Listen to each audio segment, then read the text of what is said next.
Hello Taurus, Sun, Moon, Rising, and Venus signs. Kamusta po kayo? Sana po ay nasa mabuti kayong kalagayan. Welcome back po sa Star Tarot. Kung bago kayo rito, welcome din po kayo. And please subscribe, like, share my videos, and leave me a comment po kung nakaresonate kayo. Maraming salamat. So yung first message po ninyo is five of materials, which is your situation sa ngayon. Okay, so this is your current situation. Your challenge is five of inspiration, and your advice is justice, and yung outcome po ninyo is emperor. So maganda, magsisimula sa medyo rocky na sitwasyon, but you will end up victorious. You will end up in a good place, no? So maganda. So yung current situation, no, ng iba sa inyo, kasi this is a message for the collective, so hindi ito para sa lahat. Okay, may mga mensahe dito, may mga energies that will resonate with you, may mga energies na hindi magre-resonate sa inyo, kasi nga this is a collective reading and this is not a one-on-one reading. Okay, so yung current situation ng iba sa inyo is five of materials, which is five of pentacles. So maaring ang iba sa inyo may problema sa pera, no? Maaring ang iba sa inyo may mga financial hardships na pinagdadaanan sa ngayon. Maaring may mga pending na bills na bayarin, and maybe hindi pa ninyo natutugunan, hindi pa nababayaran kasi baka may scarcity pagdating sa pera, may pagkukulang, merong shortage, may financial constraints. So maaring ganoon ang ganap, but huwag kayong mag-alala. Okay? Kung nakikita ninyo, madilim ang paligid, pero there is kamay rito, trying to reach out to you, diba? So, parang may gustong tumulong sa'yo. Mayroong gustong tumulong sa'yo, gusto kang kalabitin, pero maaaring nagdadalawang isip siya for privacy reasons. Kasi, maaari na, diba, hindi ka nagkikwento sa kanya, hindi ka nagkikwento sa iba na meron kang pangangailangan. Baka hindi mo pinapaalam sa iba na kulang ka ng pera, na meron kang bayarin, na meron kang mga financial obligations, at wala kang enough na money pambayad. So maaaring hindi ka nagkikwento, no, sa iba. Kaya even though merong nakakapansin siguro na makakailangan mo ng pera, gustong mag-reach out sa iyo, pero parang nagdadalawang isip siya, no, na siyang mauna magsabi sa iyo. Kasi nga, 'di ba, baka sabihin baka iba yung maging interpretation mo, hindi ba? Kaya nagdadalawang isip siya. But there is hope, diba? Yung liwanag na to that represents hope, that represents that someone is available para tulungan ka. Someone is willing to help you, no?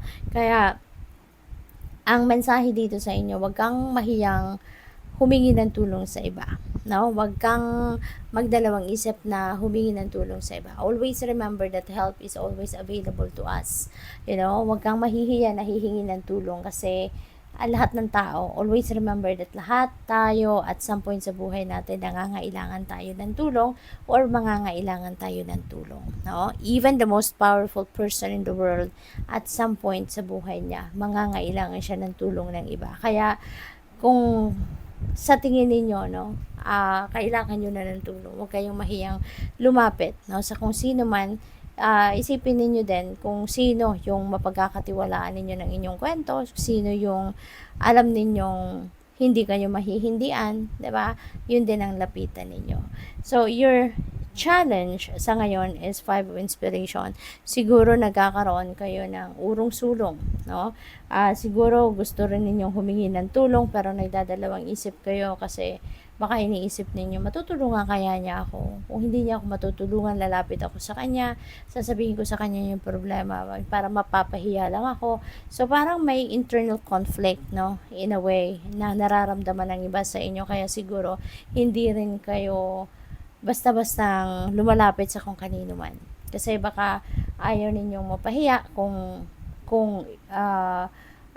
hindi kayo tulungan, no? So yung mga ganon. Kaya nga sabi ko sa inyo, tignan nyo din kung sino yung alam ninyong laging nandyan para sa'yo, no? Para at least, diba, magiging kampante ka na mapagkakatiwalaan mo siya, at isa pa, hindi kanya hihindian, hindi siya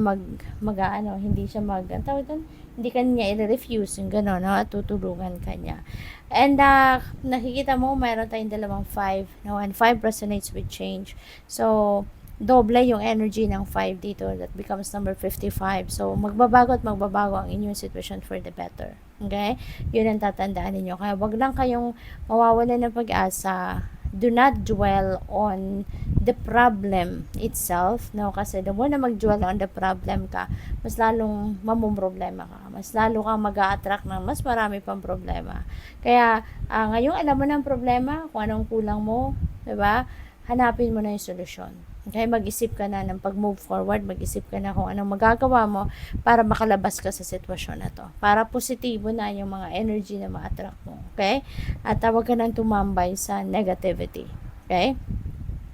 So, yun, baka nagdadalawang isip ka. Kaya, magpaka-positibo ka na. No? Isipin mo na lang, no? I-manifest mo yon, no? Na mayroong tutulong sa iyo, na mayroong papadala sa iyo ang universe na makakatulong sa iyo. Okay? Yung advice sa iyo is just this. Maybe, no? Kailangan mo din na baguhin ang inyong sitwasyon. Okay?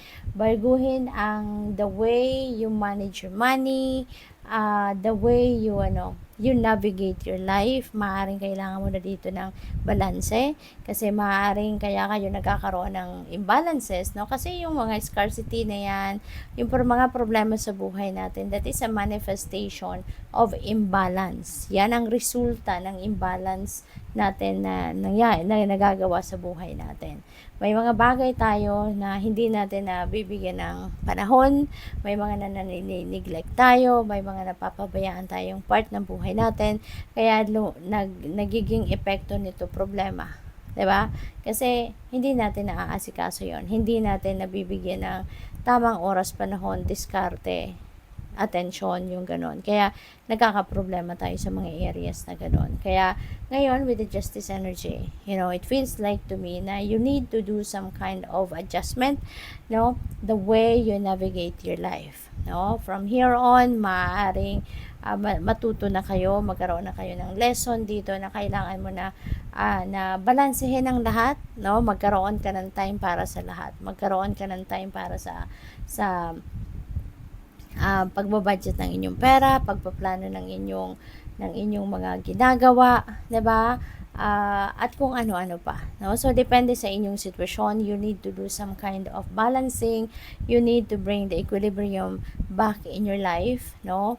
Mag-renew ka ng inyong sarili, magnilay-nilay ka, bigyan mo ang sarili mo ng panahon para i-re-evaluate ang mga nangyayari sa buhay mo so that you would be able to figure out saan ka dapat magsimula sa pag-aayos ng buhay mo. 'Di ba? Kasi for sure, no, kaya may mga problema, may mga imbalances na nangyayari sa buhay mo kasi there is some areas of life na siguro nanineglect mo. Okay? Kaya mag-re-evaluate ka ng sarili mo, no? Dissect what is happening in your life para makita mo kung saan ang problema. At doon ka magsimula mag-ayos. 'Di ba? Hindi mo naman magagawa ito in a snap of a finger, hindi ito overnight thing, but at least you can start to change, no? Unti-unti kung ano mang dapat baguhin, i-adjust ang dapat i-adjust para mag-end up ka na maging successful ka na. 'Di ba? Hindi ito overnight thing, but at least, 'di ba, magsimula ka na. So, we have Emperor, that is your outcome. At this is organization. See, yung outcome ng lahat ng effort na magagawa mo dito para maayos ang buhay mo, maayos ang lahat-lahat ng areas of life mo, you will end up successful. 'Di ba? May stabilize mo ang lahat. Magkakaroon ka na ng stability hindi lang sa finances mo, hindi lang sa trabaho, sa career, sa negosyo, hindi lang sa source of income mo, but also in other areas of life. Pati na rin yung relationships mo, yung pamilya mo, mga other kinds of relationships mo, pamilya, mga kaibigan. When you are organizing your life, lahat magiging maayos. Lahat mailalagay mo sa ayos. Lahat mailalagay mo in its right place. Kaya magiging maayos ang lahat, magiging successful ka, magiging masaya ka, magiging stable ka. Okay? So, tingnan natin kung let's dig deeper. Kuha tayo ng another tarot deck. Tignan natin kung ano pa ang mga dito. energies, no? Magka-clarify sa mga sitwasyon dito.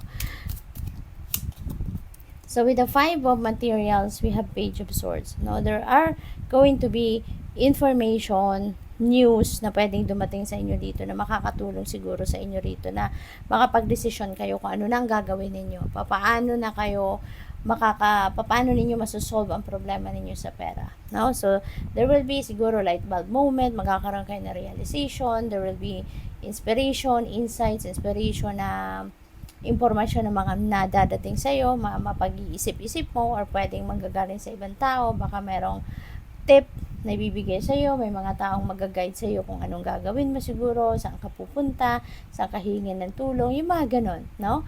Or, yeah, so, those kinds of things, no, ang maaaring dumating sa inyo rito at makakatulong na masolusyonan ang inyong problema.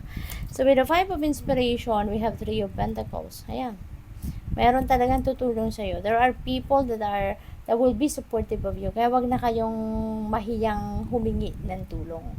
Okay? Never ever think, no, na nakakahiya ang humingi ng tulong. No, that is not a sign of weakness, but that is a sign of strength. Kasi magkakaroon ka ng lakas ng loob, 'di ba, na humingi ka ng tulong from other people. Wag na tayong mag-pretend na kayang-kaya natin ang lahat. No, kasi hindi sa lahat ng oras kayang-kaya natin ang lahat. There will be some instances sa buhay natin na kakailanganin natin ang tulong ng iba. Kaya may kasabihan, 'di ba, na no man is an island, kasi nga at some point sa buhay natin, there will be a time na talagang kakailanganin natin ang suporta ng ibang tao. Kaya wag kayong mahihiyang humingi ng tulong, no? There are people na that are willing to support you and help you with whatever you need. Okay? Kaya wag kayong mahihiyang humingi ng tulong. So, with the Justice, we have Six of Wands. Ayan. So, this is tagumpay. No? Six of Wands is a victory energy. This is success. Kaya, kung ano man ang pinagdadaanan ninyo rito, it feels like to me na malalagpasan ninyo to. We have Emperor, ma-stabilize ang lahat, no? People will be helping you, and ikaw mismo, no? Ikaw mismo, magkakaroon ka ng fire sa puso mo na malagpasan mo, no? Yung kung ano man ang mga hardship na ito na pinagdadaanan mo. You will end up victorious. Okay? So, with the Emperor, we have Queen of Wands. Ayan, gagawin mo talaga ang lahat, no? So, Taurus, kudos to you kasi mabubuhayan ka dito ng loob, no? Magkakaroon ka ng fire in your heart, mabubuhayan ka ng loob, at you will be focused on your goal, no? You will be focused on your goal. Gusto mo magtagumpay, gusto mong malagpasan ang problema mo, gagawin mong lahat para marating mo yon. Gagawin mo ang lahat para ma-achieve mo yon. Kaya congrats. So, tignan natin kung ano pa. And I would like to say thank you, no, before I go on. Maraming salamat sa lahat ng suporta ninyo sa aking channel, for subscribing. And kung hindi pa kayo nakapag-subscribe, please subscribe, like, share my videos. Thank you.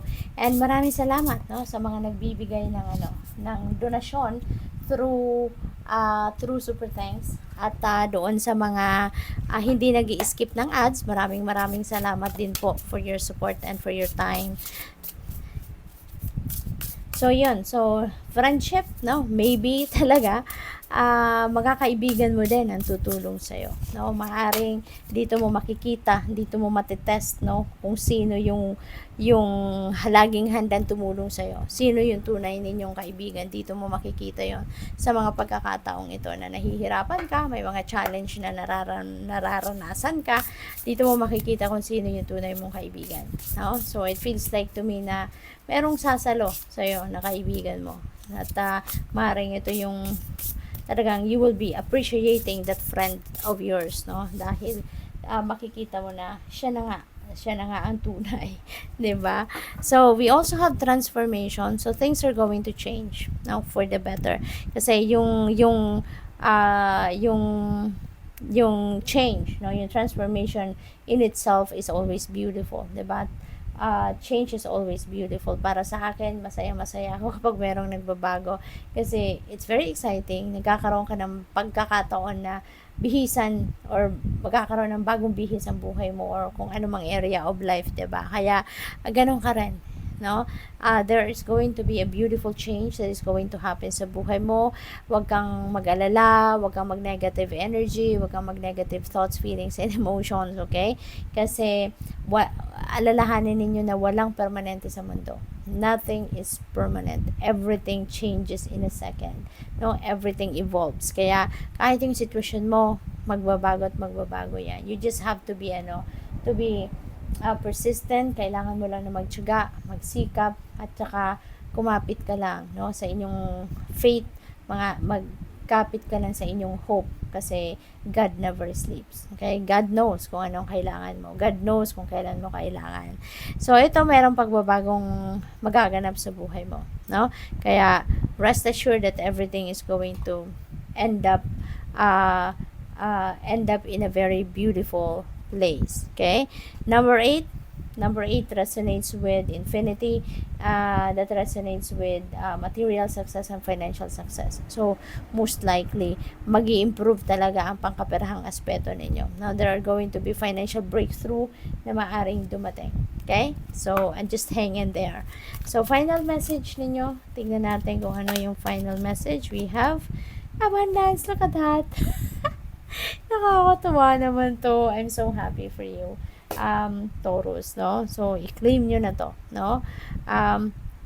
Parang ano kayo ngayon, no? Galing kayo sa scratch, galing kayo sa pinakamababang punto ng buhay mo, and you will end up abundant. You're going to go up talaga, no? Iaangat ka ng universe at may abundance. This is financial abundance coming your way, no? So, magiging masagana ka, may mga financial blessings and financial opportunities dito na dadating sa inyo na siyang maghahatid ng financial comfort, freedom, and abundance and prosperity into your life. Okay, good luck po. Thank you for watching. Love and light. Namaste.